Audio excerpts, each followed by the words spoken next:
Salmo de número 19.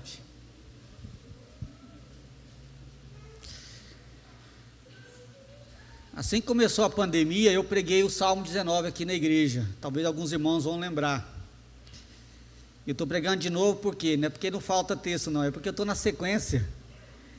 E eu quero manter a sequência. Até porque nós estamos organizando lá no YouTube. Um dia eu consigo completar os 150 salmos, se Deus assim permitir. Mas eu vou nessa primeira etapa só até o salmo de número 20, o que vai dar mais 4 sermões. O salmo 19 são 3, e mais um no salmo 20, aí eu vou dar uma parada e vou para outro livro da Bíblia. Depois eu volto de novo, prego mais uns 20, e assim vai indo, até a gente completar, permitindo Deus, os 150 salmos. Tá? O Salmo 19 é um salmo muito rico, e por isso que eu vou ter que dividir ele em 3 sermões, tá? Hoje então nós vamos até o versículo 6, tá? Depois veremos do 7 ao 10 e depois do 11 ao 14, nas outras oportunidades que Deus nos permitir. Vamos ler a palavra de Deus, do 1 ao 6, diz assim: os céus proclamam a glória de Deus, e o firmamento anuncia as obras das suas mãos. Um dia discursa a outro dia, e uma noite revela o conhecimento a outra noite. Não há linguagem, nem há palavras, e deles não se ouve nenhum som. No entanto, por toda a terra se faz ouvir a sua voz, e as suas palavras até aos confins do mundo. Aí pôs uma tenda para o sol, o qual, como noivo que sai dos seus aposentos, se regozija como herói a percorrer o seu caminho. Principia numa extremidade dos céus, e até a outra vai o seu percurso, e nada refogue ao seu calor. Vamos orar mais uma vez? Pai, obrigado, Senhor, por essa noite, que podemos nos reunir como a igreja do Senhor, e poder te servir. Obrigado porque através de Cristo Jesus, o Senhor aceita o nosso culto e a nossa adoração. E nós reconhecemos, ó Deus, diante do Senhor agora, que nós precisamos, carecemos ouvir a Tua voz. A Tua palavra ela é poderosa, ela é como uma espada de 2 gumes, ela é como um martelo, e por isso te pedimos que o Senhor, ó Deus, use a Sua palavra de forma poderosa, para atingir a nossa vida. Nós precisamos, ó Deus, ouvir a voz do Senhor. Permita que tenhamos uma visão da sua majestade, da sua glória. Permita que a visão da sua majestade, da sua glória, impacte a nossa vida profundamente. Nós necessitamos muito do Senhor. Nós não queremos, ó Deus, ser passíveis diante da revelação do Senhor. E te pedimos que o Teu Santo Espírito trabalhe em nós durante a exposição da palavra. Que o Teu Santo Espírito nos quebrante e nos mostre o Senhor de uma forma grandiosa e gloriosa. Abençoe-nos, ó Deus, com a Tua palavra. Essa é a nossa oração no nome de Jesus. Amém.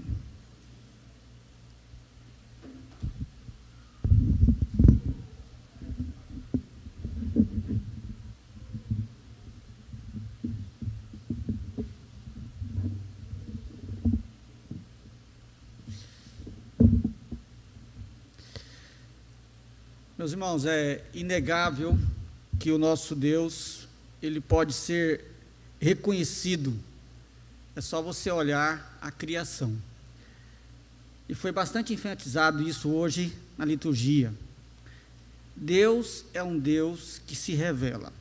Se Deus não tivesse se revelado, seria impossível nós conhecê-lo, mas Ele se faz conhecido, através da sua criação, de uma forma geral, e de uma forma muito especial, através da sua palavra.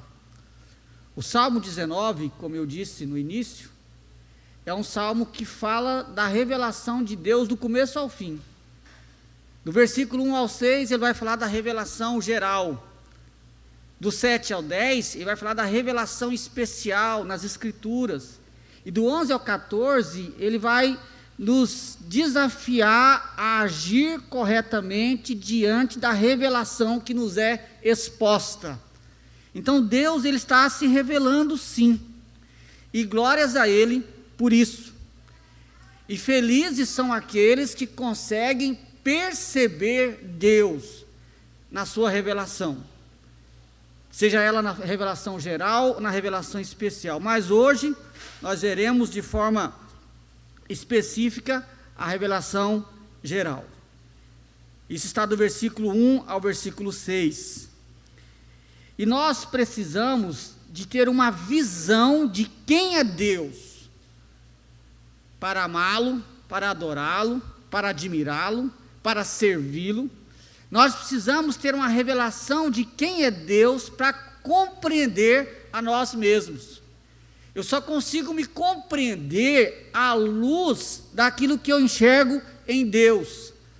À medida que você consegue ver Deus na sua grandeza, você consegue então se compreender melhor como seres humanos, como ser humano. Porque nós somos feitos à imagem desse Criador, apesar dessa imagem estar bastante danificada por causa do pecado. E a beleza desse salmo, ela é facilmente percebida. Talvez você, durante a leitura, não atentou, mas eu espero que durante a exposição você faça isso com mais calma. O quanto é belo esse salmo, a forma como ele foi composto, a sua forma poética. E eu fiquei imaginando, estudando esse salmo, como seria a melodia cantada desse salmo na época em Israel. Lembrando que o saltério era o inário, ou pelo menos se transformou no inário de Israel. O povo usava o salmo como um cantor, né, o cantor cristão que nós chamamos hoje, ou o nosso novo cântico. E só que a música, a melodia se perdeu. O que nós temos hoje é somente a letra escrita, inspirada por Deus para nossa edificação. E através dessa poesia, Deus tem muito a nos ensinar sobre de que forma podemos ver a sua glória e a sua grandeza na sua própria criação. De que forma a criação de Deus revela que existe um Deus, que existe um Criador. Agora, Deus faz isso através de salmos. E os salmos, eles foram escritos justamente para atingir de forma muito especial o nosso coração. Esse é o objetivo da poesia, falar profundamente as nossas emoções. E vamos então observar as lições que nós encontramos nessa passagem. E a primeira verdade que nós encontramos nesse salmo é que a própria criação evidencia por si só que existe um Criador. O texto diz que os céus proclamam a glória de Deus, e o firmamento anuncia as obras das suas mãos. Um dia discurso outro dia, uma noite revela o conhecimento a outra noite. Não há linguagem, nem palavras, e deles não se ouve nenhum som. No entanto, por toda a terra se faz ouvir a sua voz. Ou seja, a própria criação em si, ela evidencia que existe um Criador. Por exemplo, quando você vê uma obra de arte, tá? Principalmente para aqueles que são apreciadores de obra de arte, eu preciso aprender a apreciar melhor obra de arte. Mas aqueles que sabem apreciar bem as obras de artes, muitos desses estudiosos, eles olham para aquela arte e conseguem perceber muita coisa do artista. Aquelas pessoas que têm técnica de olhar a obra de arte, eles conseguem até dizer o estado, não sei como, eles conseguem até dizer o estado emocional do artista, o estado psicológico do artista, enquanto ele pintou aquela arte. E é comum as pessoas dizerem que aquela obra de arte revela muito do seu autor.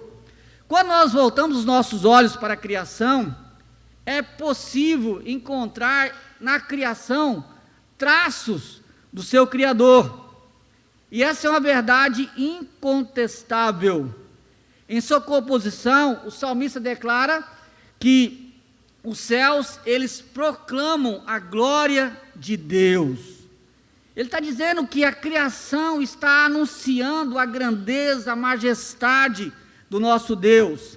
As palavras proclamam, anunciam, discursa, revela, todas elas são sinônimas, que declaram claramente que Deus está manifestando, está se revelando através da sua própria criação.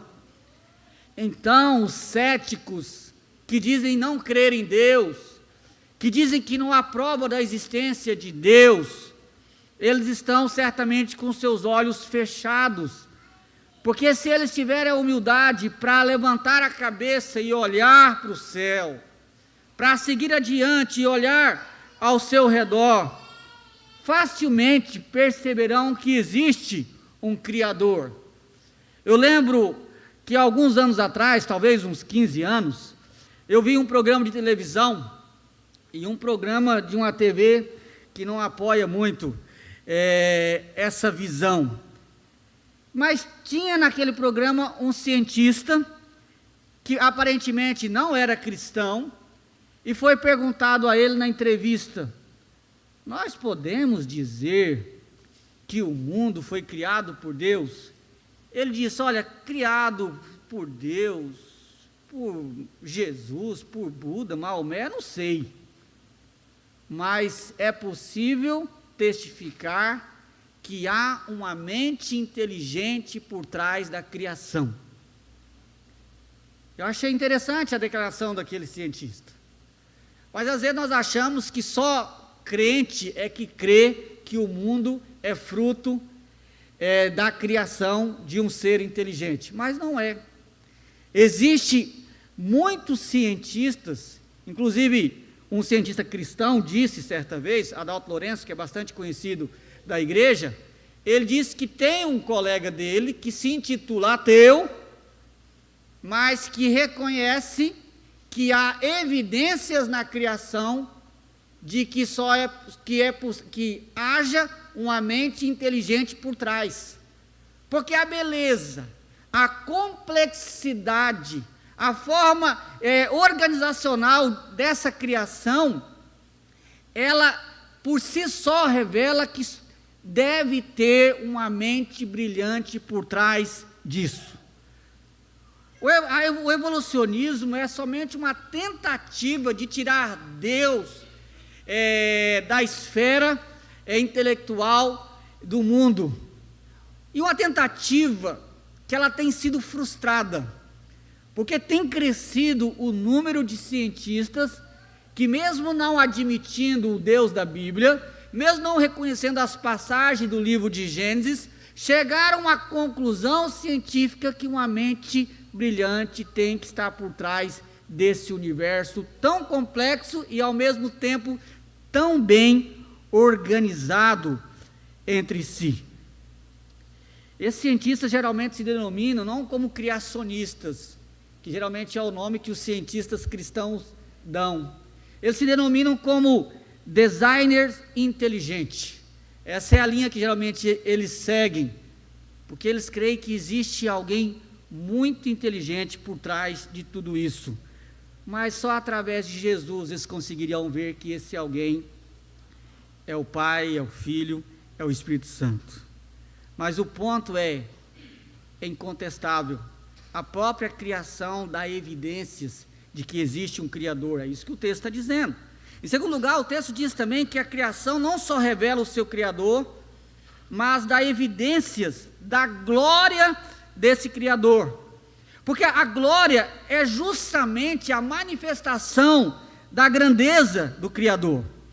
Então, quando você ver a glória de Deus, você está vendo a maravilha daquilo que Deus fez. A glória de Deus é justamente a grandiosidade de tudo aquilo que Ele criou, e é possível ver em toda a criação. A própria criação manifesta o quão grandioso, glorioso e majestoso é o Criador. Meus irmãos, todos nós já tivemos a experiência de contemplar, para mim eu imagino que sim, a criação, e às vezes dá até um suspiro, né? Nossa, que coisa linda, não é assim?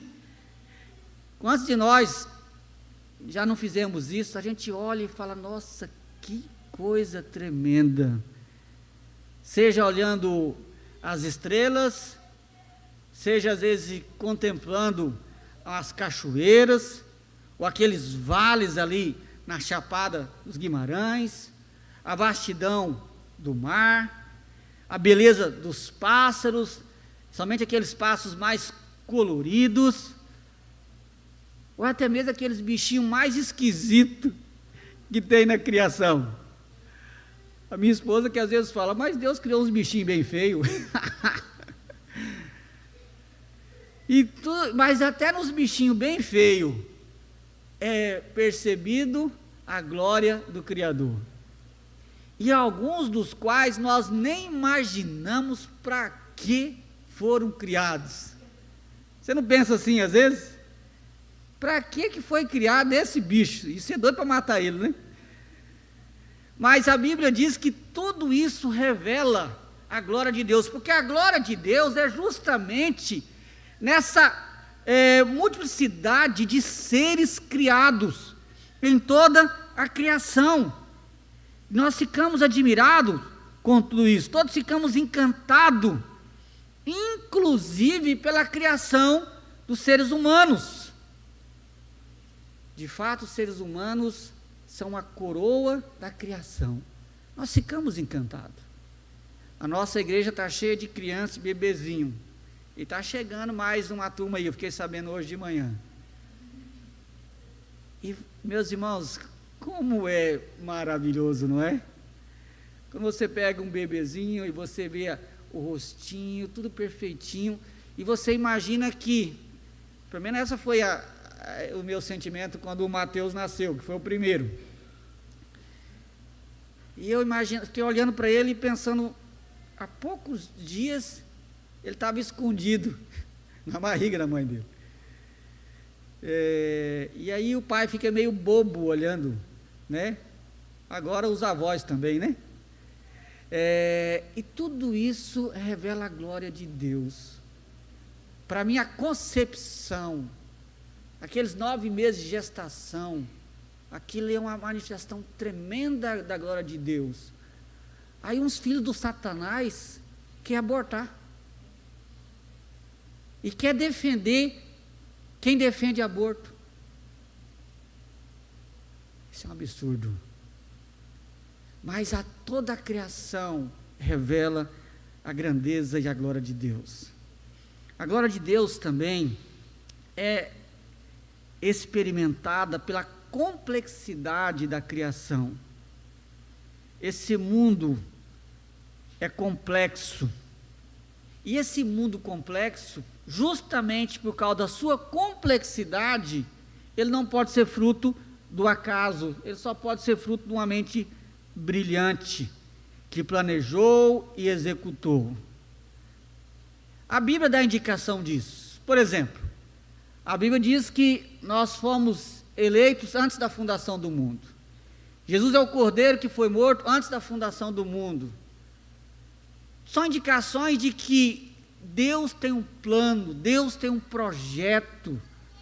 As Escrituras, elas revelam os acontecimentos finais. Inclusive já se fala de um novo céu, uma nova terra. Então, há um plano e um projeto, e a criação, ela é fruto do plano de Deus. E a complexidade dessa criação nos deixa assim, boquiabertos, porque isso mostra o quão grande é o nosso Deus. Os cientistas, quando pesquisam e vão revelando a grandeza e a complexidade da criação, e quanto mais eles pesquisam, mais eles chegam à conclusão que há muito ainda o que pesquisar, e por mais que já se sabe muita coisa, o sentimento que se tem é que nada sabe, porque a criação é muito complexa. E a tecnologia, os novos descobrimentos, tudo isso é fruto do desvendar dessa criação complexa e rica, e que pode ser manipulada, trabalhada, e que a partir dela se cria coisas tão maravilhosas, coisas talvez antes nunca imaginadas por nós. E toda essa criação revela a grandeza do seu Criador. Nós ficamos às vezes admirados, pelo menos eu fico, com o universo. Uma coisa maravilhosa para mim, eu acho, é o universo, meus irmãos. Eu fico empolgado de quando Deus, então, fizeram o novo céu, a nova terra, aí nós vamos estar livres do pecado, aí eu acho que nós vamos poder explorar o universo. Porque a criação de Deus é tudo. Eu mesmo acredito que eu vou morrer, e o máximo que eu vou saber do universo é pelos livros. Mas eu creio que na nova criação eu vou poder explorar isso aí. Talvez, não sei o que é o plano de Deus, mas eu, pelo menos sonhar, eu posso. Porque é muito maravilhoso a grandeza de Deus revelada no universo. Pensa, por exemplo, na Terra, planeta Terra.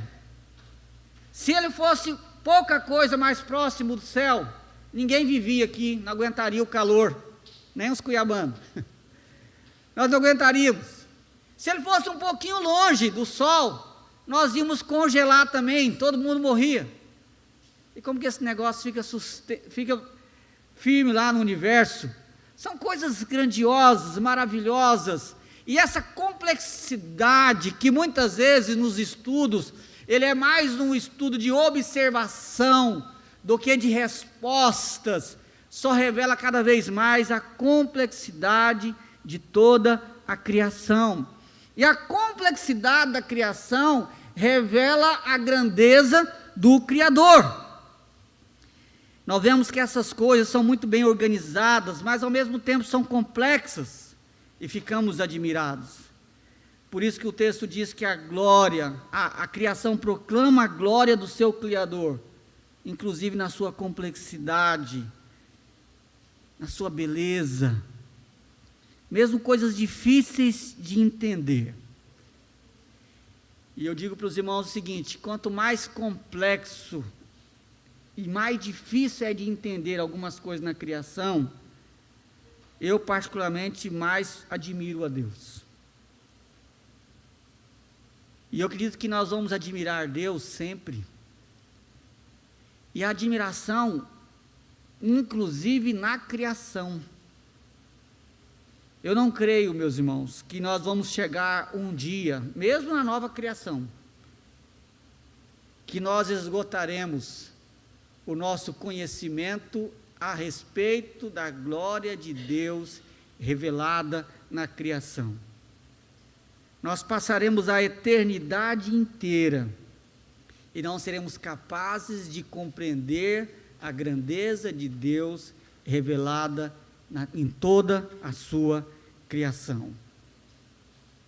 E toda essa grandeza é para que possamos admirá-lo, possamos nos humilhar diante dessa grandeza e nos render diante do nosso Deus. Em quarto lugar, essa glória de Deus também é evidenciada na dinâmica da criação. O texto diz assim, um dia discurso o outro dia, uma noite revela o conhecimento a outra noite. Isto é, um dia já anuncia que virá o outro dia seguinte. Há uma dinâmica na criação, manhã, tarde, noite. A criação não é estática, mas ela está em movimento, seja girando em torno do Sol, no caso do planeta Terra, ou girando em torno de si mesmo, seja na manifestação das estações, que são muito bem definidas, o outono, o verão, o inverno, primavera. Note que é uma dinâmica na organização das coisas dentro da criação. Os próprios pássaros, em certa época do ano, eles migram para regiões específicas. Existe um dinamismo dentro desse ser vivo que é a criação de Deus, que revela uma criação viva, bela, dinâmica e complexa. Em todos esses detalhes é possível observar a beleza e a glória de Deus na criação.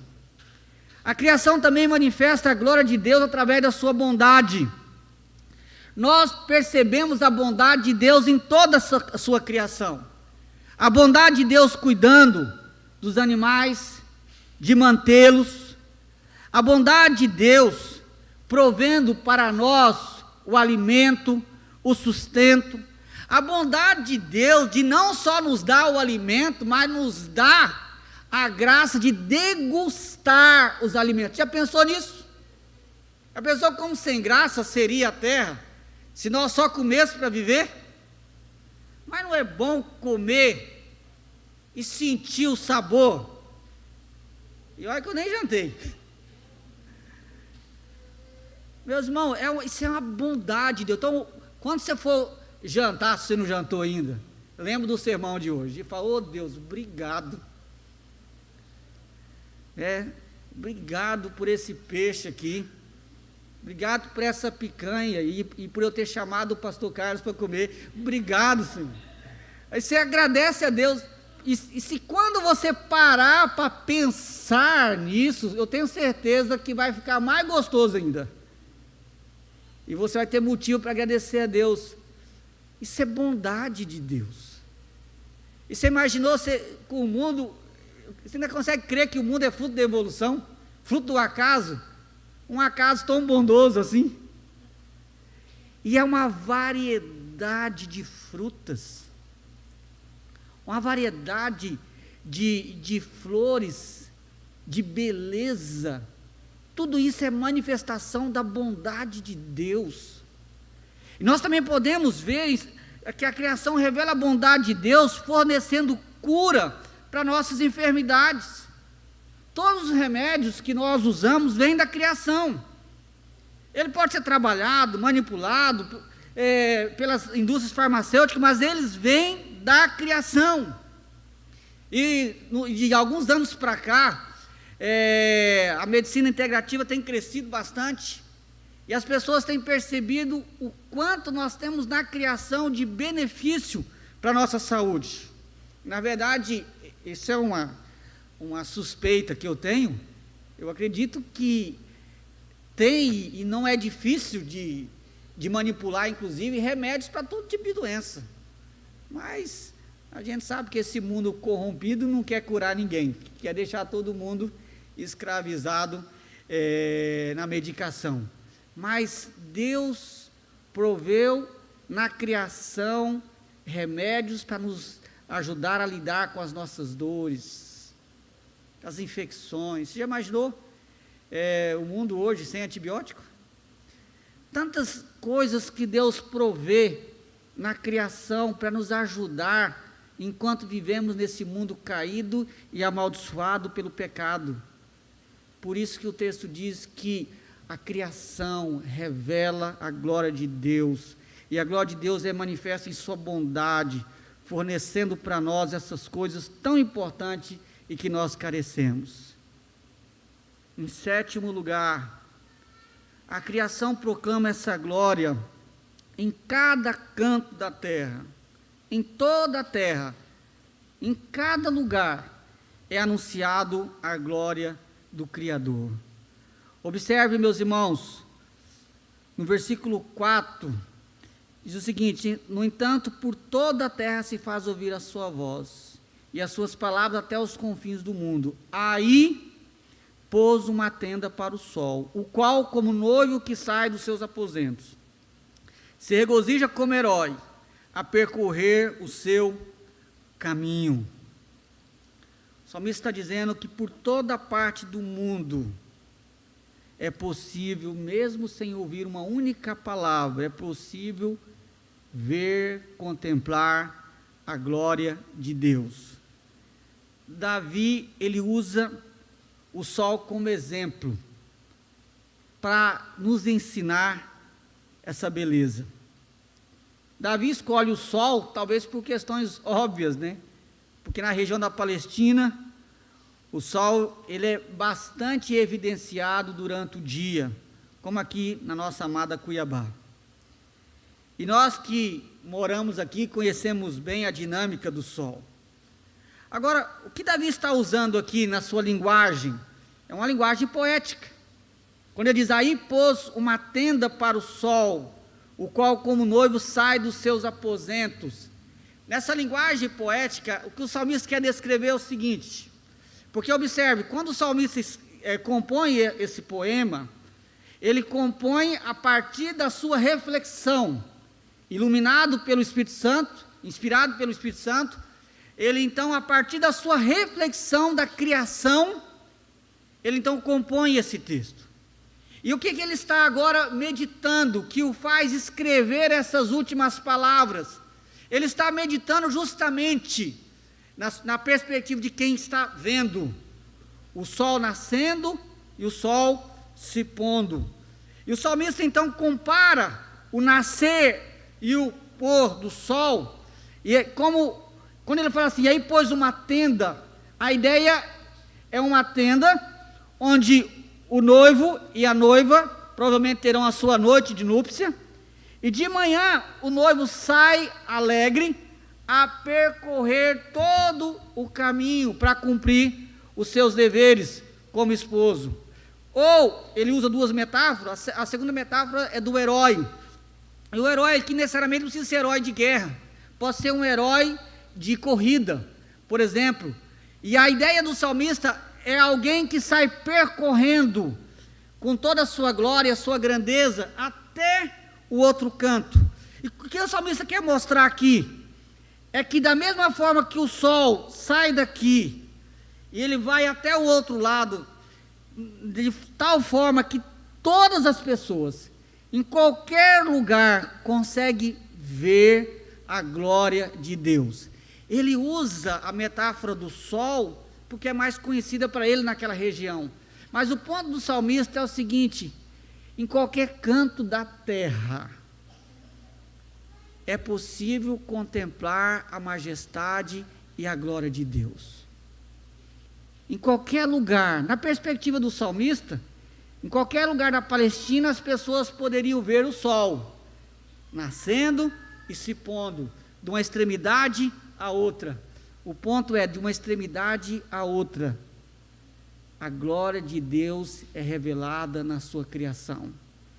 Seja nos animais, seja nas estrelas, seja de qualquer forma, a glória de Deus é revelada.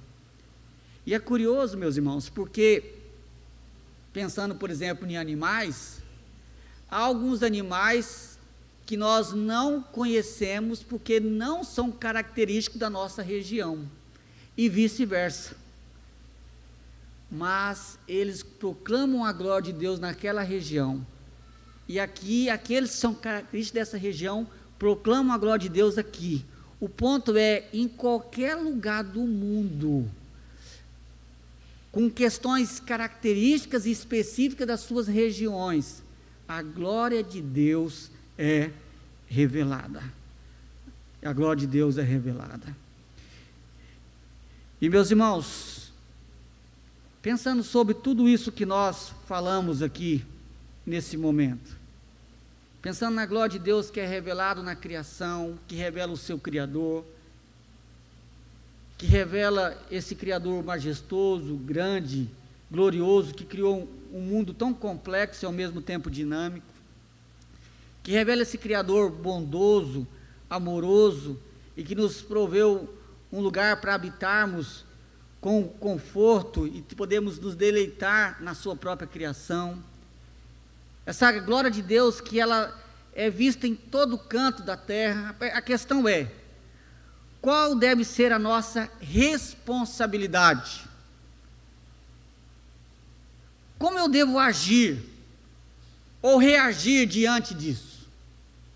Foi lido na liturgia hoje, na carta de Paulo aos Romanos, que muitas pessoas ignoram a criação de Deus e adoram a criatura ao invés do Criador.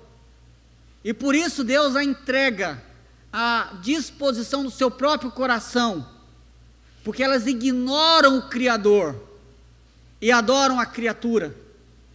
Então a pergunta é, quando as Escrituras nos ajudam a perceber aquilo que a criação demonstra por si só, qual deve ser a nossa resposta? Qual deve ser a nossa ação diante daquilo que Deus revela na sua criação, como nós falamos até agora? Eu listei aqui algumas questões. Em primeiro lugar, meus irmãos, a revelação de Deus na sua criação, revelando a sua grandeza, a sua majestade, a sua soberania, o seu poder, a sua sabedoria, a sua beleza. A nossa resposta deve ser a adoração. Nós somos convocados a adorar a Deus quando contemplamos a glória do Criador na criação. E, meus irmãos, eu lembro há uns anos atrás, muitos anos atrás, eu acho que eu ainda era seminarista, eu vi uma palestra na internet do Dr. Marcus Eberlin. Ele estava num simpósio no Mackenzie, e eu não pude ir, então eu assisti pela internet. O Dr. Marcus Eberlin, ele é bastante conhecido do público evangélico. Ele trabalha hoje no Mackenzie. Ele estava palestrando nesse simpósio lá na Universidade de Mackenzie. Naquela ocasião, ele discursava sobre as riquezas de informações que nós podemos obter do DNA. Se você já viu alguma reportagem, já fez uma pesquisa rápida no Google, você já deve ter ficado admirado quanto é rico o DNA, o nosso DNA. Segundo alguns estudiosos, dá para saber até que doença você vai ter quando ficar mais velho. Segundo ele, nessa palestra, há uma biblioteca gigantesca de informações a respeito de quem nós somos no DNA. E é lógico que eu não vou conseguir traduzir para os irmãos a beleza dessa palestra. Você vai ter que entrar depois e pesquisar. Mas depois dele mostrar e nos revelar a riqueza que é, a minha resposta foi me ajoelhar diante do computador e adorar a Deus. Porque quem é que criou os seres humanos com essa riqueza na sua estrutura celular? É o nosso Criador. Então a criação, ela deve nos conduzir a nos prostrar diante do nosso Deus. É por isso que o salmista no Salmo 8, ele diz: quão magnífico em toda a terra é o seu nome. Essa deve ser a nossa declaração, essa deve ser a nossa oração. Ó Senhor, Senhor nosso, quão magnífico em toda a terra é o seu nome. Em segundo lugar, diante de tudo que nós ouvimos e que nos é exposto na revelação natural, eu devo responder cuidando da criação. Meus irmãos, é inadmissível um crente que não cuida da criação do seu Deus, essa criação que Deus nos deu para viver nela, usufruir dela, mas também cuidar dela, zelar por ela. Mas é lógico, nós não cuidamos da criação como muitos creem por aí. Tem gente que chama a criação da mãe natureza, e inverte as coisas. Tem gente que faz da criação um ídolo, faz da criação um Deus. Isso é pecado, isso é bobagem. Mas eu cuido da criação porque ela foi criada por Deus. Eu cuido da criação porque Deus me colocou nela para cuidá-la. Lembra o que Deus falou para Adão enquanto estava no jardim do Éden? Ele deveria cuidar da criação. A criação deve ser cuidada, manejada, usada com zelo, porque Deus deu para o nosso bem e para a glória dele. Eu fico assim muito irritado quando eu estou dirigindo, por exemplo, e de vez em quando eu vejo alguém fazendo isso. O cara vai está bebendo ou a cerveja ou um refrigerante e ele joga pela janela. Rapaz, eu fico assim, será que não tem ninguém, um policial vendo isso? E quantos problemas as pessoas sofrem por causa da sua irresponsabilidade com a criação? As enchentes que tem. São Paulo todo ano é um caos. Aí vai ver, é pneu, é geladeira, é cama, tudo o pessoal joga fora de forma irresponsável. Queimadas irresponsáveis. Falta de higiene, falta de limpeza, falta de cuidado. Se a criação revela o seu Criador, o mínimo que eu tenho que fazer é agir com responsabilidade com a criação que Deus nos deu.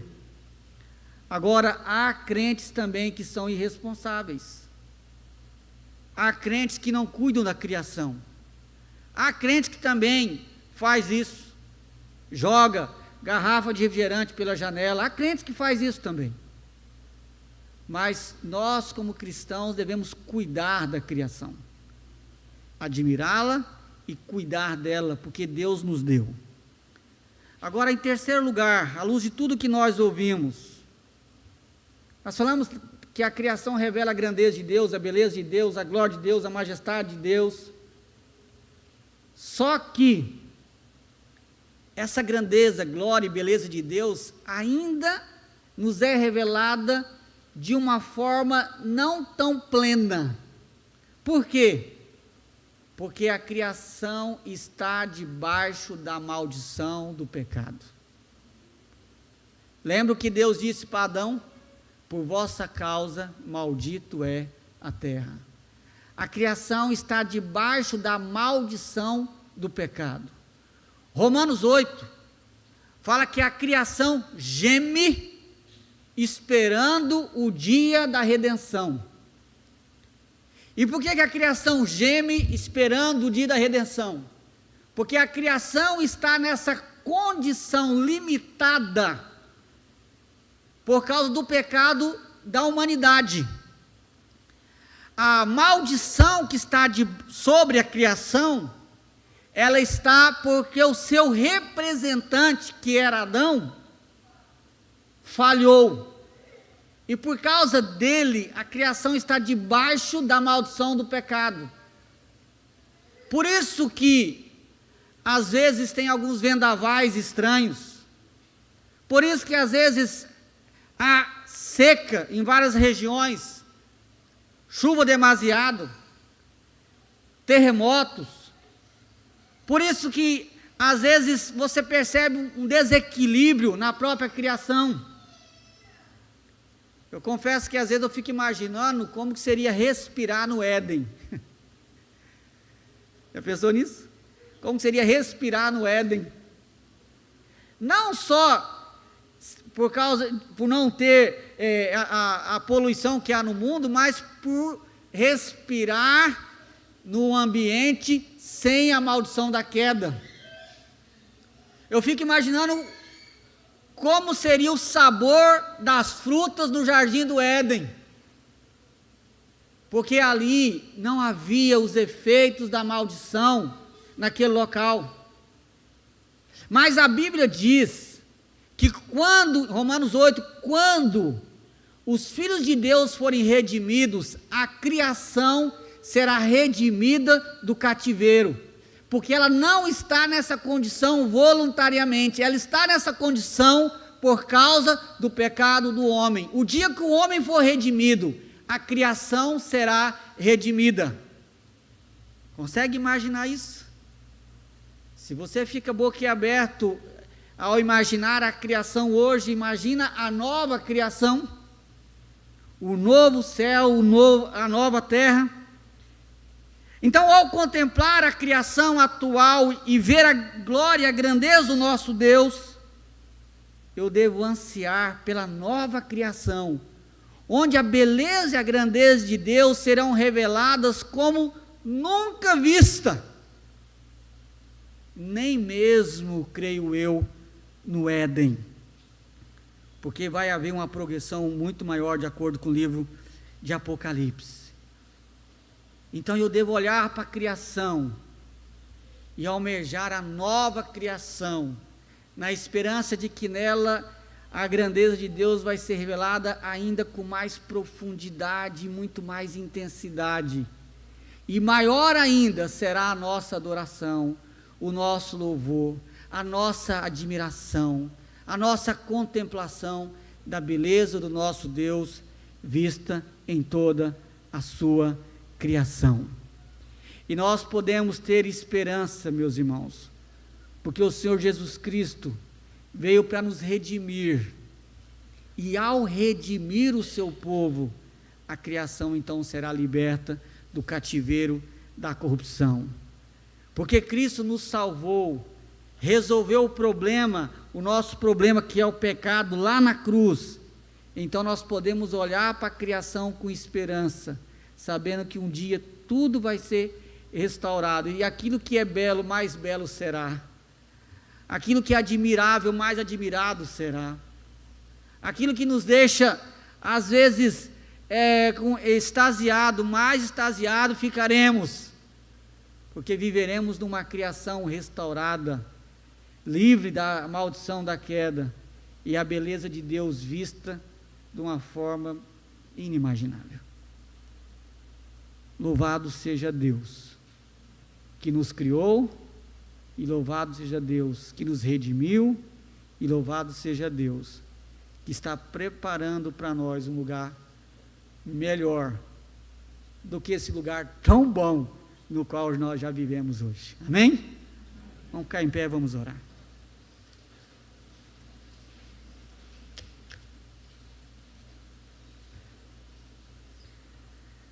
Amado Deus, obrigado, Senhor, por sua palavra. Nos dê, ó Deus, sensibilidade para prestar mais atenção e contemplar a glória do Senhor na criação. Que possamos, ó Deus, de fato perceber a grandeza do Senhor revelado, ó Deus, em toda a criação. Obrigado, ó Deus, porque o Senhor manifesta a sua bondade, o seu amor, o seu cuidado, a sua grandeza, a sua glória, a sua majestade, a sua soberania, e que possamos, ó Deus, contemplar tudo isso,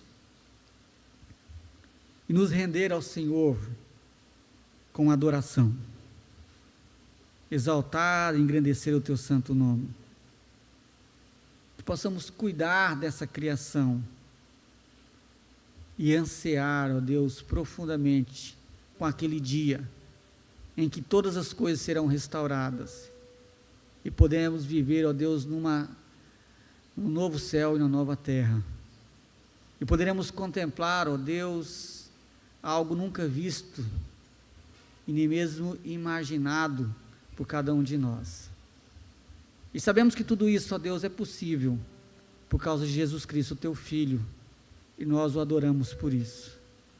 Sabemos que podemos ter essa esperança por causa de Cristo, que pagou pelos nossos pecados. Podemos ter essa esperança porque por causa de Cristo, o teu povo será redimido e a criação também será redimida. Louvado e engrandecido seja o Senhor, hoje e para todo o sempre. Amados irmãos, e de agora em paz, e que o amor de Deus, o nosso Pai, que a graça redentora de Jesus Cristo, seu único Filho, e o poder, e as consolações do Espírito, estejam sobre vós, amados de Deus, hoje e pelos séculos dos séculos. Amém.